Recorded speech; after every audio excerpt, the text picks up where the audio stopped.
Hello friends, welcome back to my channel. ನಾವಿವತ್ತು ಪ್ರಥಮ BA BCom ಅವರ ಕನ್ನಡ ಸವಿಸ್ತರಕ್ಕೆ ಸಂಬಂಧಪಟ್ಟಂತೆ ಹೊಸಗನ್ನಡ ಕವಿತೆಗಳಲ್ಲಿ ಒಂದು ಮುಖ್ಯವಾದಂತಹ ಕವಿತೆ ನನ್ನ ಜನಗಳು ಅನ್ನುವಂತಹದ್ದಾಗಿದೆ.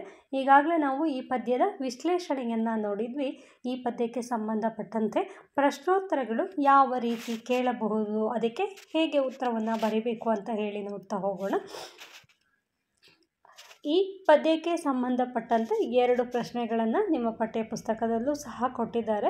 ಪ್ರಶ್ನೆಗಳನ್ನು ಕೇಳಿದರೆ ಅದರಲ್ಲಿ ಯಾವುದಾದ್ರೂ ಒಂದು ಪ್ರಶ್ನೆಯನ್ನು ಕೇಳ್ತಾರೆ. ನನ್ನ ಜನಗಳು ಕವಿತೆಯಲ್ಲಿ ಚಿತ್ರಿತಗೊಂಡಿರುವ ಬದುಕು ಯಾರದ್ದಾಗಿದೆ ವಿವರಿಸಿ ಅಂತ ಹೇಳಿ ಕೇಳಿದ್ದಾರೆ. ಇನ್ನೊಂದು, ಶೋಷಣೆಯ ವಿಭಿನ್ನ ಮುಖಗಳು ನನ್ನ ಜನಗಳು ಕವಿತೆಯಲ್ಲಿ ಹೇಗೆ ಅಭಿವ್ಯಕ್ತಗೊಂಡಿದೆ ವಿವರಿಸಿ ಅಂತ ಹೇಳಿ 2 ಪ್ರಶ್ನೆಗಳಿದೆ. ಇದೆರಡರಲ್ಲಿ ಯಾವುದನ್ನು ಬೇಕಾದರೂ ಕೇಳಬಹುದು ಅಥವಾ ಇದಕ್ಕೆ ಸಂಬಂಧಪಟ್ಟಂತೆ ಪ್ರಶ್ನೆಯನ್ನು ಟ್ವಿಸ್ಟ್ ಮಾಡಿ ಕೂಡ, ಅಂದರೆ ಬೇರೆ ರೀತಿಯಲ್ಲೂ ಕೂಡ ಪ್ರಶ್ನೆಯನ್ನು ಕೇಳ್ಬೋದು. ಯಾವುದೇ ಪ್ರಶ್ನೆಯನ್ನು ಕೇಳಿದರೂ ಸಹ ಈ ವಿಶ್ಲೇಷಣೆ ಏನಿರುತ್ತಲ್ಲ ಅದನ್ನು ನೀವು ಚೆನ್ನಾಗಿ ಅರ್ಥ ಮಾಡ್ಕೊಂಡಿದ್ರೆ ಬರೆಯೋದಕ್ಕೂ ಕೂಡ ಸಾಧ್ಯ ಆಗತ್ತೆ.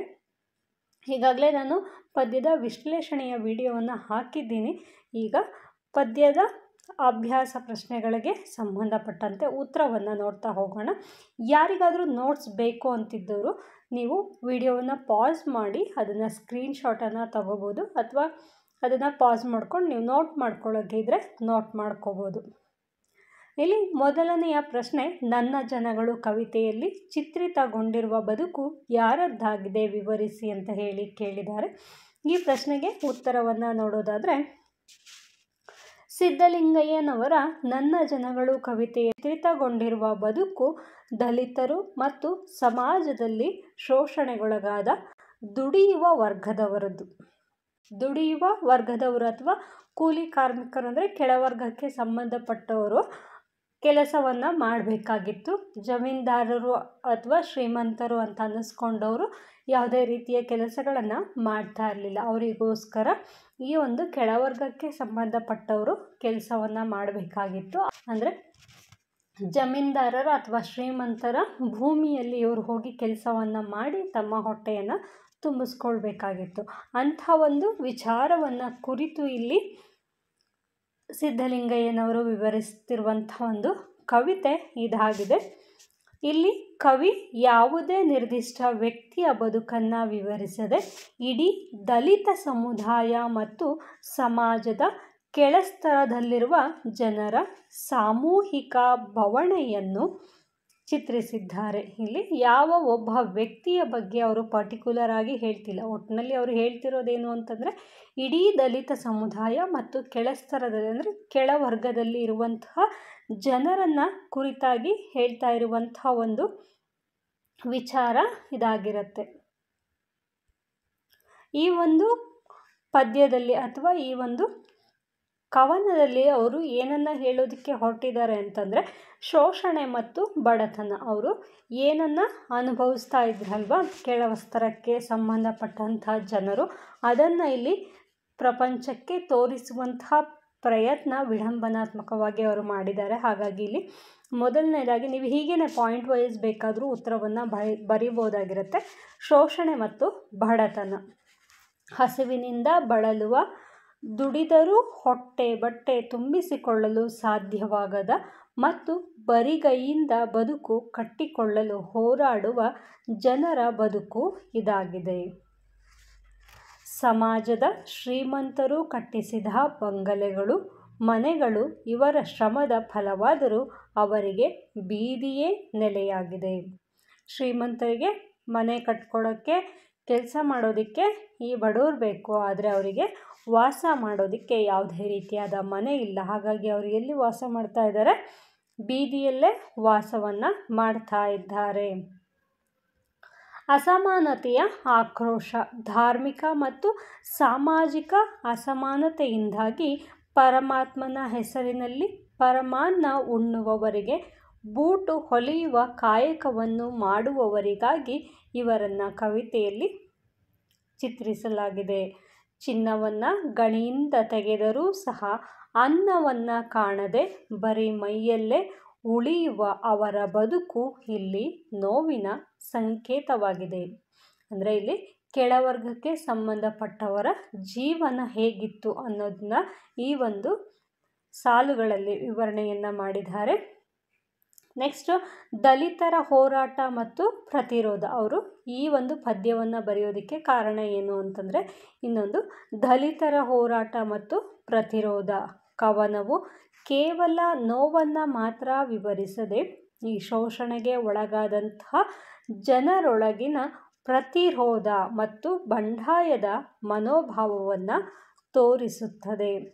ಶತಮಾನಗಳಿಂದ ತುಳಿತಕ್ಕೊಳಗಾದ ಸಮುದಾಯವು ಈಗ ತಮ್ಮ ನೋವನ್ನು ಪ್ರಕಟಿಸಲು ಮತ್ತು ತಮ್ಮ ಹಕ್ಕುಗಳಿಗಾಗಿ ಹೋರಾಡಲು ಸಿದ್ಧವಾಗಿದೆ ಎಂಬ ಸಂದೇಶವನ್ನು ಕವನ ನೀಡುತ್ತಿದೆ.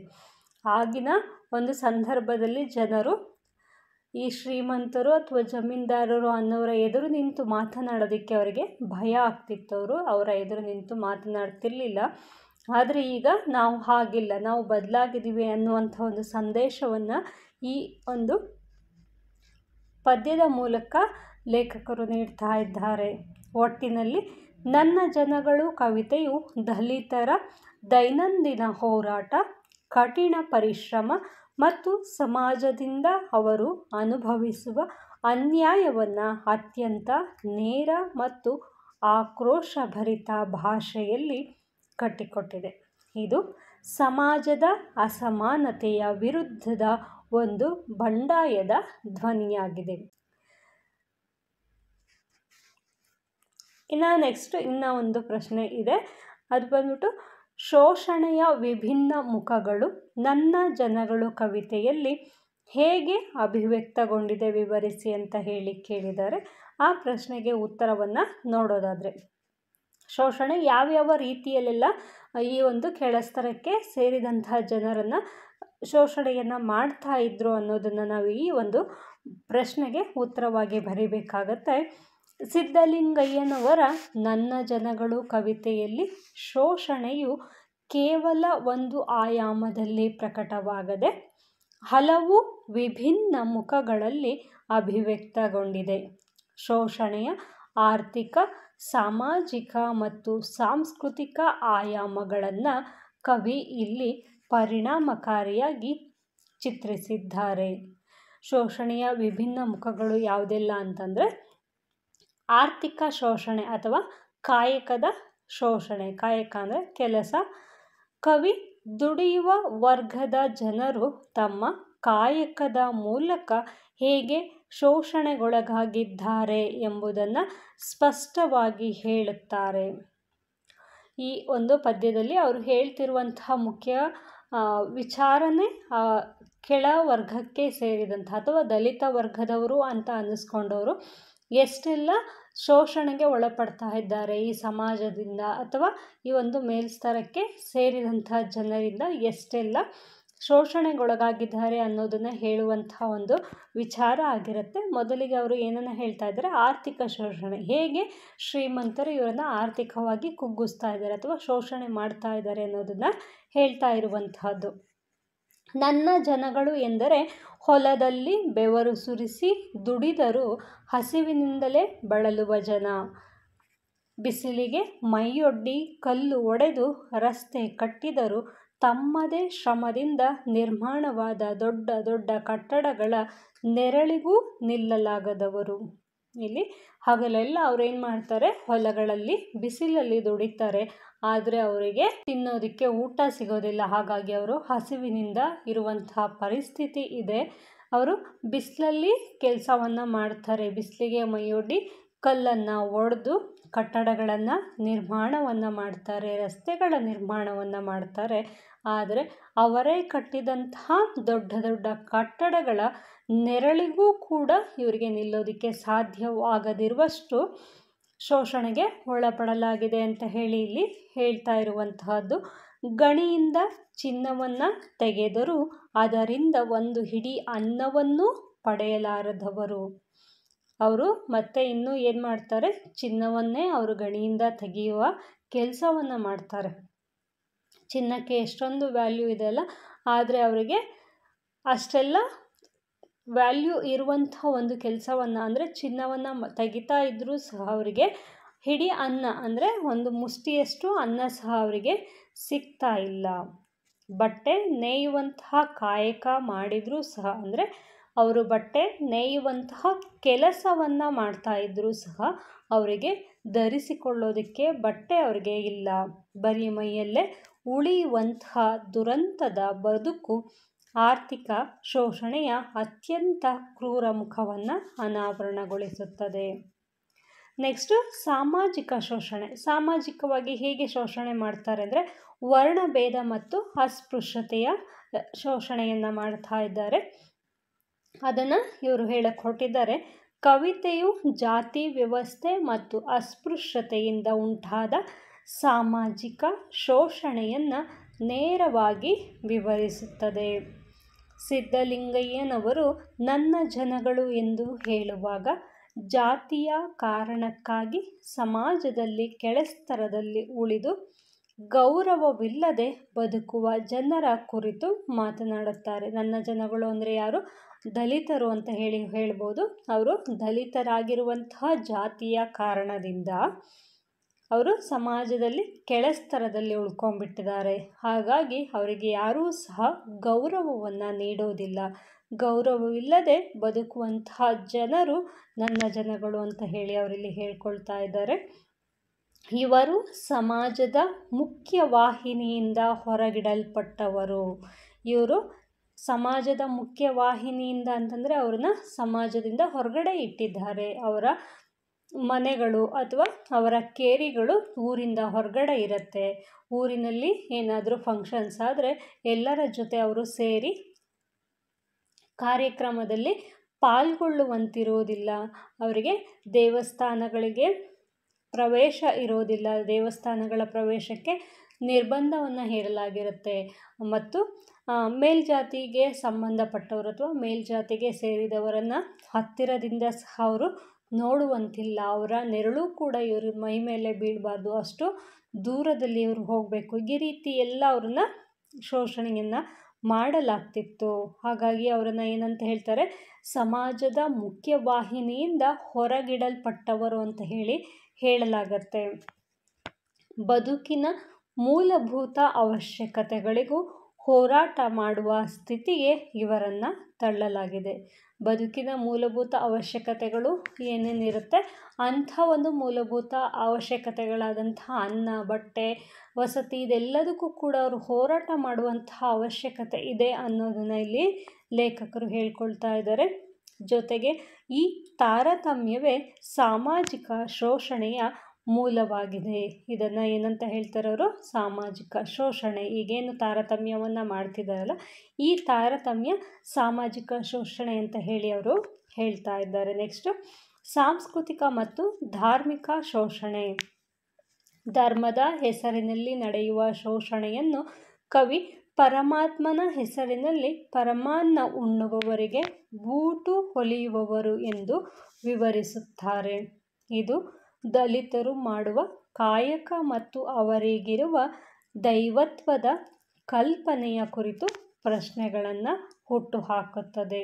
ದೇವರನ್ನು ಪೂಜಿಸುವವರು ಒಂದು ಕಡೆ ಶ್ರೇಷ್ಠವೆಂದು ಪರಿಗಣಿಸಲ್ಪಟ್ಟರೆ, ದುಡಿಯುವವರು ದೇವರು ಮತ್ತು ದೇವಾಲಯಗಳ ನಿರ್ಮಾಣಕ್ಕೆ ಶ್ರಮಿಸಿದರೂ ಸಹ ಸಾಮಾಜಿಕವಾಗಿ ಅವರು ತುಳಿಯಲ್ಪಟ್ಟಿದ್ದಾರೆ. ಇವರು ಶ್ರೇಷ್ಠರು ಅಂತ ಅನ್ನಿಸ್ಕೊಂಡವರು ಅಥವಾ ಮೇಲ್ವರ್ಗಕ್ಕೆ ಸೇರಿದವರು ಏನು ಮಾಡ್ತಾರೆ? ದೇವರ ಪೂಜೆ ಮಾಡಿಕೊಂಡು ಆರಾಮಾಗಿ ಇರ್ತಾರೆ. ಆದರೆ ದುಡಿಯುವವರು ಅಂತ ಅನ್ನಿಸ್ಕೊಂಡವ್ರು ಏನು ಮಾಡ್ತಾರೆ? ದೇವಸ್ಥಾನ ಕಟ್ಟೋದಕ್ಕೂ ಅವರೇ ಬೇಕು, ಮನೆ ಕಟ್ಟೋದಕ್ಕೂ ಅವರೇ ಬೇಕು. ಹಾಗಾಗಿ ಇವರೆಲ್ಲ ಇಷ್ಟೆಲ್ಲ ಕಷ್ಟಪಟ್ಟರೂ ಸಹ ಅವರನ್ನು ಸಾಮಾಜಿಕವಾಗಿ ತುಳಿಯಲಾಗಿದೆ ಅಂತ ಹೇಳ್ತಾ ಇದ್ದಾರೆ. ಈ ಸಾಲುಗಳು ಧಾರ್ಮಿಕ ಚೌಕಟ್ಟಿನೊಳಗೆ ಶೋಷಣೆ ಹೇಗೆ ಅಡಗಿದೆ ಎಂಬುದನ್ನು ತೋರಿಸುತ್ತದೆ. ನಾನು ಈಗಾಗಲೇ ಹೇಳಿದೆ, ಧಾರ್ಮಿಕ ಚೌಕಟ್ಟಿನಲ್ಲಿ ಅಂದರೆ ಅವರು ದೇವಸ್ಥಾನಗಳಿಗೆ ಪ್ರವೇಶವನ್ನು ಮಾಡುವಂತಿಲ್ಲ. ಇಂಥ ಎಲ್ಲ ಒಂದಷ್ಟು ಮೂಢನಂಬಿಕೆಗಳನ್ನು ಅಥವಾ ಇಂಥ ಒಂದಷ್ಟು ಅರ್ಥವಿಲ್ಲದಂತಹ ಸಂಪ್ರದಾಯಗಳನ್ನು ಬೆಳೆಸಿಕೊಂಡು ಬರ್ತಾ ಇದ್ದರು ಆಗಿನ ಕಾಲದಲ್ಲಿ ಮೇಲ್ವರ್ಗಕ್ಕೆ ಸೇರಿದಂತಹ ಜನಗಳು. ಇನ್ನು ನೆಕ್ಸ್ಟು ದೈಹಿಕ ಮತ್ತು ಮಾನಸಿಕ ಶೋಷಣೆ. ಹೊಟ್ಟೆ ಬಟ್ಟೆ ಕಟ್ಟಿಕೊಳ್ಳುವಂತಹ ಸಲುವಾಗಿ. ಬೀದಿಯಲ್ಲಿ ಬಿದ್ದು ಸದ್ದಿಲ್ಲದೆ ಅಳುವ ಜನ ಮೌನವಾಗಿ ಎಲ್ಲ ನೋವನ್ನು ಸಹಿಸಿಕೊಂಡು ಬದುಕುವ ದೃಶ್ಯಗಳು ದೈಹಿಕ ಮತ್ತು ಮಾನಸಿಕ ಶೋಷಣೆಯನ್ನು ಬಿಂಬಿಸುತ್ತವೆ. ಸಾಮಾನ್ಯವಾಗಿ ಶ್ರೀಮಂತ ವರ್ಗದವರಿಗೆ ಯಾವುದೇ ರೀತಿಯಾದಂತಹ ನೋವುಗಳು ಹೆಚ್ಚಾಗಿ ಇರೋದಿಲ್ಲ. ಒಂದು ವೇಳೆ ಇತ್ತು ಅಂದ್ರೂ ಕೂಡ ಅವರಿಗೆ ಅದನ್ನು ಸಹಿಸ್ಕೊಳ್ಳೋದಕ್ಕೆ ಸಾಧ್ಯ ಆಗೋದಿಲ್ಲ. ಆದರೆ ಈ ಬಡವರು ಅಂತ ಅನ್ನಿಸ್ಕೊಂಡವ್ರು ಏನು ಮಾಡ್ತಾರೆ, ಅವರು ಊಟಕ್ಕಿಲ್ಲ ಅಂತಂದರು, ಬಟ್ಟೆಗಿಲ್ಲ ಅಂತಂದರೂ ಕೂಡ ಯಾವುದೇ ರೀತಿ ಬೇಸರ ಇಲ್ಲದೆ ಅವರು ಜೀವನವನ್ನು ಮಾಡ್ತಾರೆ. ಹಾಗೆಯೇ ಅವರು ಸಣ್ಣ ಪುಟ್ಟ ವಿಚಾರಗಳಿಗೆ ಯಾವುದೇ ರೀತಿ ಬೇಸರವಿಲ್ಲದೆ ಜೀವನವನ್ನು ಮಾಡ್ತಾ ಇರ್ತಾರೆ.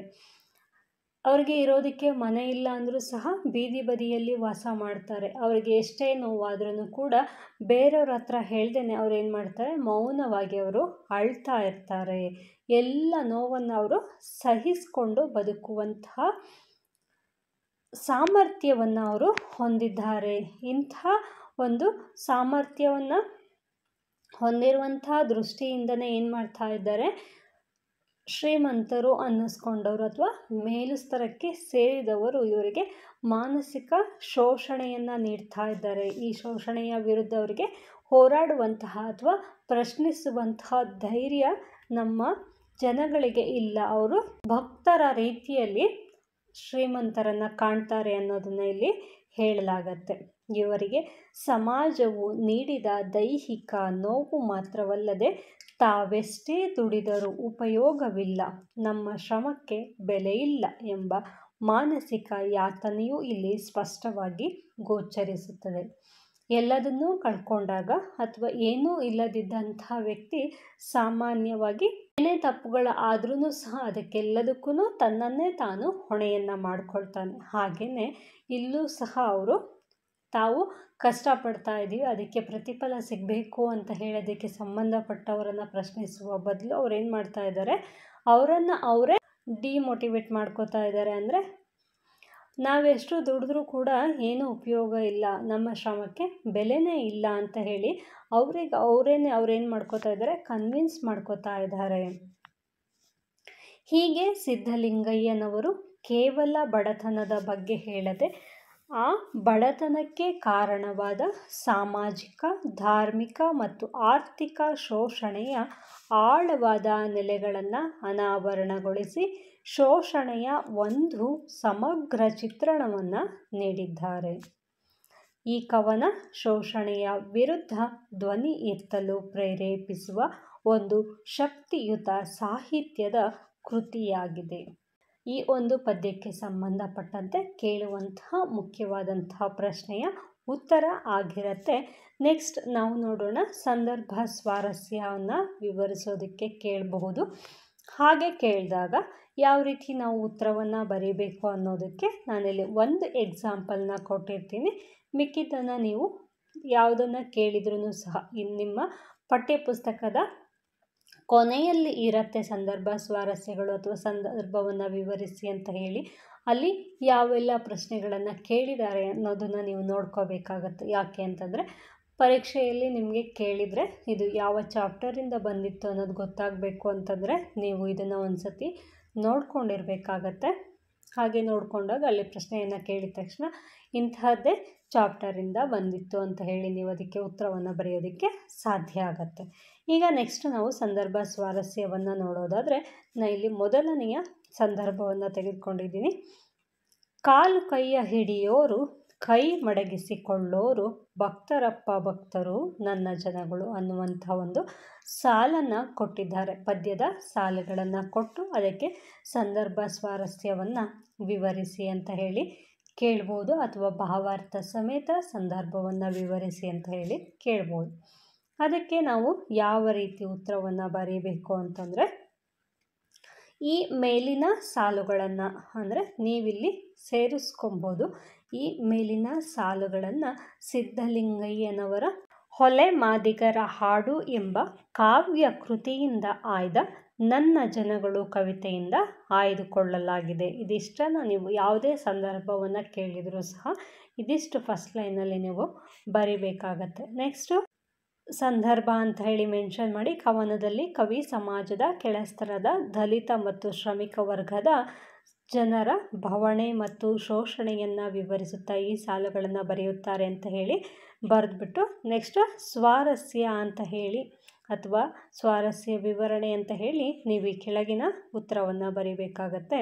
ಏನು ಅಂತ ನೋಡೋದಾದರೆ, ಸಮಾಜದಲ್ಲಿ ಅಧಿಕಾರ ಅಥವಾ ಶ್ರೀಮಂತಿಕೆ ಇರುವವರ ಮುಂದೆ ನಮ್ರತೆಯಿಂದ ಕೈ ಮುಗಿದು ಅಥವಾ ಅವರ ಕಾಲಿಗೆ ಬಿದ್ದು ತಮ್ಮ ಕೆಲಸ ಮಾಡಿಸಿಕೊಳ್ಳುವವರಾಗಿರುತ್ತಾರೆ.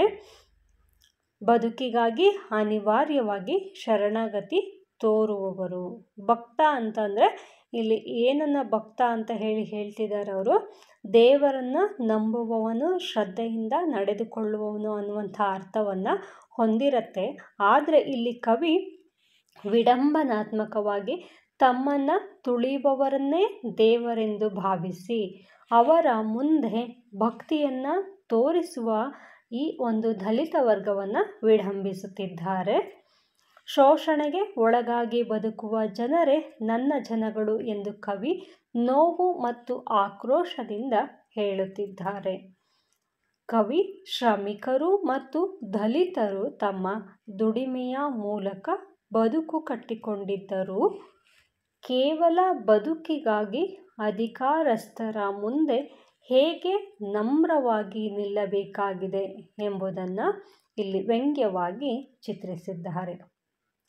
ಅವರನ್ನು ಭಕ್ತರು ಎಂದು ಸಂಬೋಧಿಸುವುದು ಅವರಿಗೆ ಶೋಷಣೆಗೊಳಗಾದದ್ದನ್ನು ಕೂಡ ಅರಿತುಕೊಳ್ಳುವಂತಹ ಒಂದು ಜ್ಞಾನ ಇಲ್ಲದಂತಹ ಭಕ್ತರಂತೆ ಅವರು ಇಲ್ಲಿ ವಿವರಣೆಯನ್ನು ಅಥವಾ ಭಾವಿಸ್ತಾ ಇದ್ದಾರೆ. ಭಕ್ತರಪ್ಪ ಭಕ್ತರು ಎಂಬ ಪ್ರಯೋಗವು ದಲಿತರ ಅಮಾಯಕತೆಯನ್ನು ಮತ್ತು ಅವರ ಶೋಷಣೆಯ ಸ್ಥಿತಿಯನ್ನು ವಿಡಂಬನಾತ್ಮಕವಾಗಿ ಎತ್ತಿ ತೋರಿಸುತ್ತದೆ. ಈ ಸಾಲುಗಳು ಆರ್ಥಿಕ ಮತ್ತು ಸಾಮಾಜಿಕ ಶೋಷಣೆಯನ್ನು ಸ್ಪಷ್ಟವಾಗಿ ಬಿಂಬಿಸುತ್ತದೆ. ಸಮಾಜದಲ್ಲಿ ಒಂದು ವರ್ಗವು ಇನ್ನೊಂದು ವರ್ಗವನ್ನು ಹೀಯಾಳಿಸಿ ಅವರಿಂದ ಕೆಲಸ ಮಾಡಿಸಿಕೊಂಡು ಅವರಿಗೆ ಯಾವುದೇ ಗೌರವ ನೀಡದೆ ನಡೆಸಿಕೊಳ್ಳುವ ಸನ್ನಿವೇಶವನ್ನು ಇದು ಸೂಚಿಸುತ್ತದೆ. ತಮ್ಮ ಶ್ರಮಕ್ಕೆ ಗೌರವವಿಲ್ಲದ ಕಾರಣ ಕೇವಲ ಬದುಕುಳಿಯುವ ಸಲುವಾಗಿ ಅವರು ಅಧಿಕಾರಸ್ಥರ ಮುಂದೆ ನಮ್ರವಾಗಿ ವರ್ತಿಸುವ ಅನಿವಾರ್ಯತೆ ಇದೆ ಎಂಬುದನ್ನು ಕವಿ ಇಲ್ಲಿ ತೋರಿಸಿದ್ದಾರೆ. ಒಟ್ಟಾರೆಯಾಗಿ ಈ ಸಾಲುಗಳು ದಲಿತ ಮತ್ತು ಶೋಷಿತ ಸಮುದಾಯದ ಅಸಹಾಯಕತೆ ಮತ್ತು ಮೌನಕ್ಕೆ ಕನ್ನಡಿ ಹಿಡಿದಿದ್ದು ಸಮಾಜದ ಅಸಮಾನತೆ ಮತ್ತು ಶೋಷಣೆಯ ವಿರುದ್ಧ ಬಂಡಾಯದ ಧ್ವನಿಯಾಗಿ ಮೂಡಿಬಂದಿದೆ. ಇದಿಷ್ಟನ್ನು ನೀವು ಸಂದರ್ಭ ಸ್ವಾರಸ್ಯಕ್ಕೆ ವಿವರಣೆಯನ್ನು ಬರಿಬೋದಾಗಿರುತ್ತೆ. ಸೊ ಇದಿಷ್ಟು ನಿಮಗೆ ಯೂಸ್ ಆಯಿತು ಅಂತ ಅಂದ್ಕೊಳ್ತೀನಿ. ಯೂಸ್ ಆದರೆ ದಯವಿಟ್ಟು ಕಮೆಂಟ್ ಮಾಡಿ, ಹಾಗೆಯೇ ಲೈಕ್ ಮಾಡೋದನ್ನು ಮರಿಬೇಡಿ. ಹಾಗೆ ನಿಮ್ಮ ಫ್ರೆಂಡ್ಸಿಗೂ ಕೂಡ ಅವಶ್ಯಕತೆ ಇದ್ದವ್ರಿಗೆ ಶೇರ್ ಮಾಡಿ. ನಿಮಗೆ ನಾನು ಹಾಕ್ತಿರುವಂತಹ ಈ ವಿಡಿಯೋಗಳು ಯೂಸ್ಫುಲ್ ಆಯಿತು ಅಂತಂದರೆ ನೀವು ನನಗೆ ಸೂಪರ್ ಥ್ಯಾಂಕ್ಸನ್ನು ಕೂಡ ಹೇಳ್ಬೋದು. ನೀವು ಯಾರೂ ಕೂಡ ಕೊಡಲ್ಲ ಅಂತ ಗೊತ್ತು, ಬಟ್ ಆದ್ರೂ ಕೇಳೋದು ನನ್ನ ಕರ್ತವ್ಯ, ಅದಕ್ಕೆ ನಾನು ಕೇಳ್ತಾ ಇದ್ದೀನಿ. ಯಾರಿಗಾದ್ರೂ ಇಷ್ಟ ಆಗಿದರೆ ಸೂಪರ್ ಥ್ಯಾಂಕ್ಸನ್ನು ಕೂಡ ಕೊಡ್ಬೋದು. Thank you for watching. Keep watching. Take care. Bye.